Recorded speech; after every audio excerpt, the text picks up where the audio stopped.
네, 우리 함께 봉독한 본문 말씀을 통해서 깨어 말씀과 기도로라고 하는 제목으로 말씀 함께 나누고, 또 이 아침에도 함께 주신 말씀으로 기도하고 간구하며 하나님의 놀라우신 은혜와 뜻을 우리가 이뤄낼 수 있는 저와 여러분 되어지기 원합니다.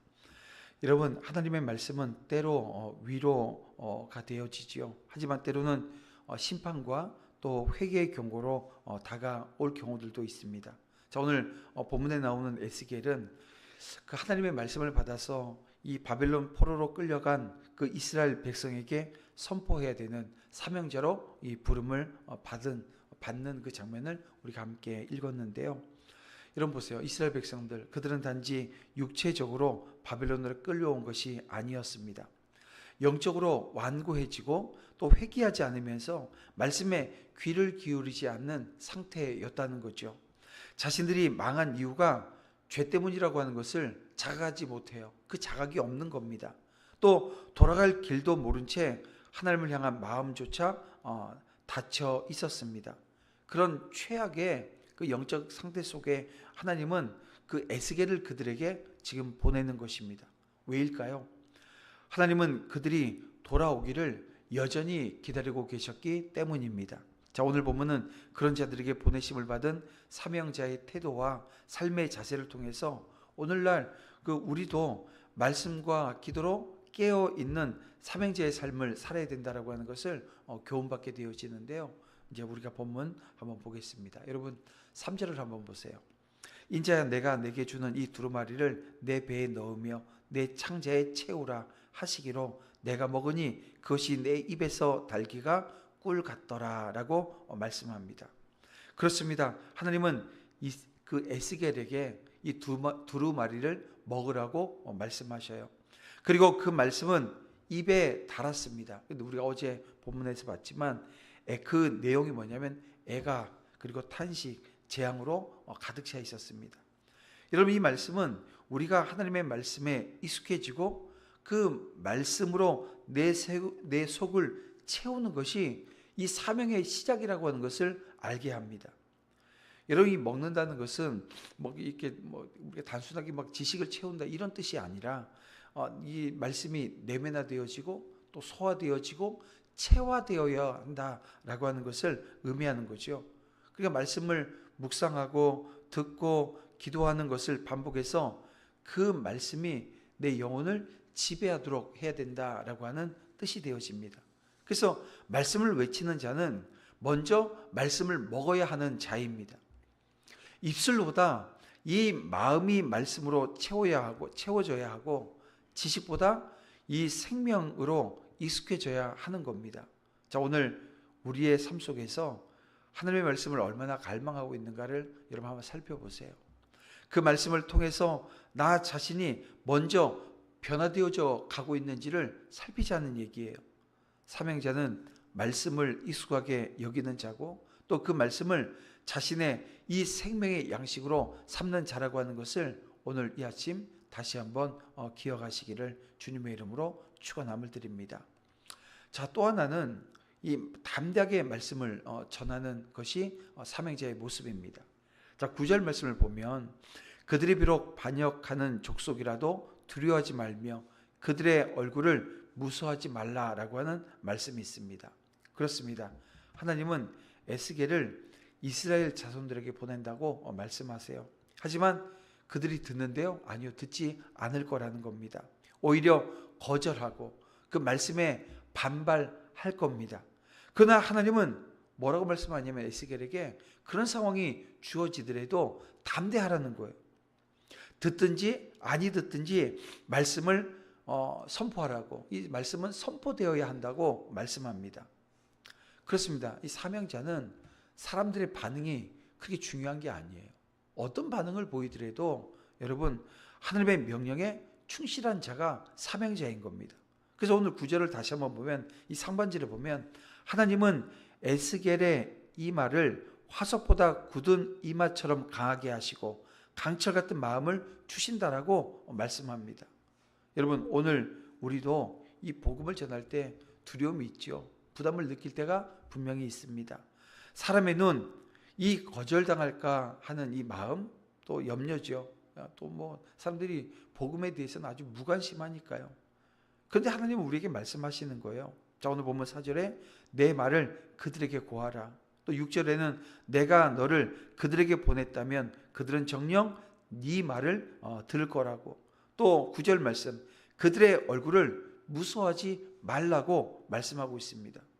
여러분, 우리는 이 결과의 성공 그 여부보다 사명 앞에 충실할 것에 우리는 부르심을 받았습니다. 그러니까 결과에 매이지 말고 오늘 우리 사명 앞에 충실하라는 거예요. 사명자는 이 세상의 반응보다 하나님의 말씀에만 충성하는 자임을 여러분 잊어서는 아니 되는 겁니다. 그 자리에 온전히 설 수 있는, 담대히 말씀을 전하는 자리에 설 수 있는 저와 여러분 되어지기를 다시 한번 주님의 이름으로 축원함을 드립니다. 그러면서 하나님께서는 에스겔에게 10절 이하의 말씀 속에 하나님을 의지하라는 거예요. 하나님은 에스겔이 얼마나 무서운 사명을 감당하게 될지를 잘 아셨습니다. 그 이스라엘은 완악했어요. 회개하지 않았습니다. 말씀에 귀 기울이지 않을 백성이었다는 것입니다. 그들을 향해 이 진리의 말씀을 전한다는 것은 거절당하고 외면당하고 또 고통당하는 길이었습니다. 그래서 하나님은 에스겔을 그냥 보내지 않으시는 거예요. 자, 그를 천상의 초소, 다시 말하면 하나님의 영광의 자리에 다시 끌어올리시며 하늘에서 울려 퍼지는 하나님의 영광의 음성을 듣게 하십니다. 여러분, 이것은 어떻게 보면 단순한 격려가 아니고요. 에스겔은 하나님의 강권적인 부르심과 이 권능 앞에 휩싸이는 그 경험을 하게 된 것입니다. 사명이란 인간의 감정과 열심으로 감당할 수 없는 것입니다. 그래서 이 에스겔은 그걸 아주 실감했을 거예요. 자, 14절 말씀, 주의 영이 나를 들어 올려 데리고 가시는데 마지막에 보니까 나를 감동시키더라. 또 15절 말씀에 보면 그발 강가에 거주하는 자들에게 나아가 두려워 떨며 7일을 지내니라. 여러분, 이 말씀들을 보세요. 에스겔은 이 부르심 앞에서 7일 동안 아무 말도 하지 못하는 채 충격과 이 경외 가운데 머무르게 되어집니다. 여러분, 이것이 인간적인 부담이나 이 긴장으로만 이렇게 이해할 수 있는 부분이 아닙니다. 그의 내면 깊은 곳에서 내 사명은 하나님 없이는 감당할 수 없다라고 하는 이 절박함이 자리 잡은 거예요. 여러분, 이 장면은 성경에 등장하는 여러 사명자의 경험과도 이게 맞닿아 있습니다. 모세는 이 사명의 부르심 앞에 어떤 얘기를 합니까? 나는 말이 둔한 자라고 주저해요. 하지만 하나님은 이렇게 말씀합니다. 이 출애굽기 4장 12절에 보면 내가 내 입에 함께 있어야 할 말을 가르치리라 라고 말씀하셨습니다. 예레미야도 그랬잖아요. 예레미야도 하나님께서 부르실 때 나는 아이라 말을 할 줄 모른다라고 이야기를 합니다. 하지만 하나님은 그의 입에 손을 대며 말씀을 주시는데요. 보라, 내가 내 말에 내 입을 두었노라 라고 말씀하시는 것을 보게 되어집니다. 예수님도 이 겟세마네에서 마지막 기도를 하시잖아요. 피땀 흘리는 기도를 통해서 이 사명의 십자가를 감당하십니다. 그때 어떤 기도 하십니까? 내 원대로 마시옵고 아버지의 원대로 되기를 원하나이다 라고 하는 그 기도를 하시는 것을 보게 되어집니다. 이 모두가 한 가지를 증언해 주고 있는 거예요. 사명은 하나님의 부르심으로 시작해요. 그런데요, 기도 없이 감당할 수 없다라고 하는 사실입니다.